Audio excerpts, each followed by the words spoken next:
Hiyo, what's up mga kwarong, panibagong araw, panibagong kabagtitan na naman. Kung ikaw ay hindi pa nakapalo sa aking page, kininam.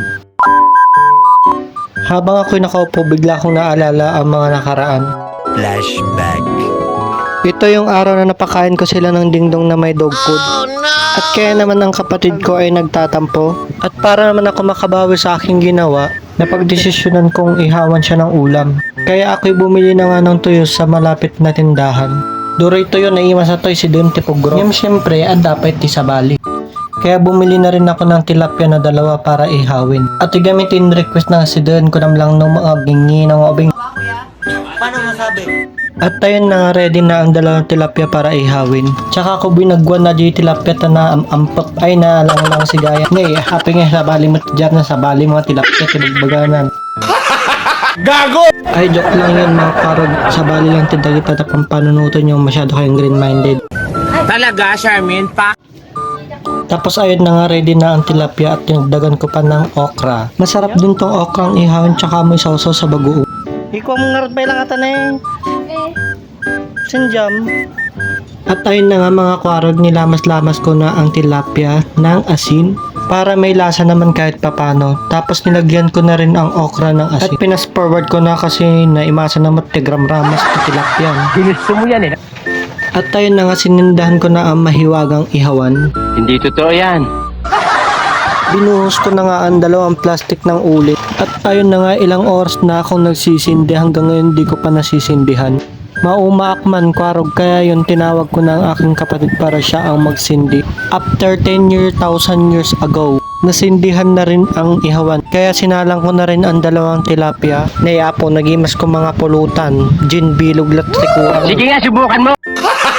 Gago! Basta sangar-arak lang tibang panunutan na.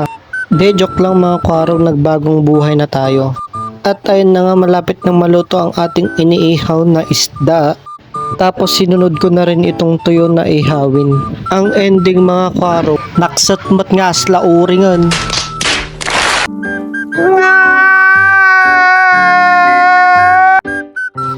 Yung naimaslat tatay, baka yung balat niya lang ang nasunog. At para naman sa sausawan, naggayat na nga ako ng kamatis kasi hindi kita matiis.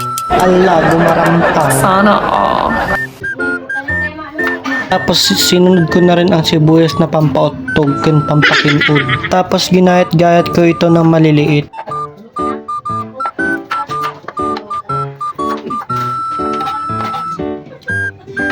At ayun na nga, ready na ang ating sausawan. Pinigaan ko na nga ito ng kalamansi.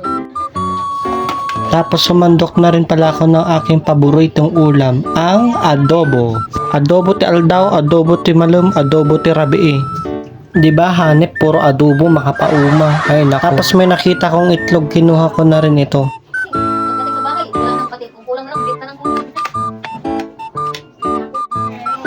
At ayun na nga, nagutom na sa kaka-voice over, kaya tara kain. At ayun na nga, sumubo na ako. Ayun na, nag-iimas ketyaw.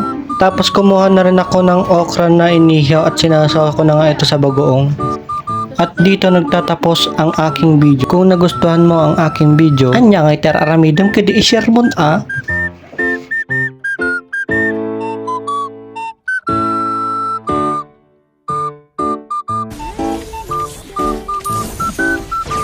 O mga bata, kaya huwag kayong mawawala hanggang sa susunod nating pagkikita. Paalam!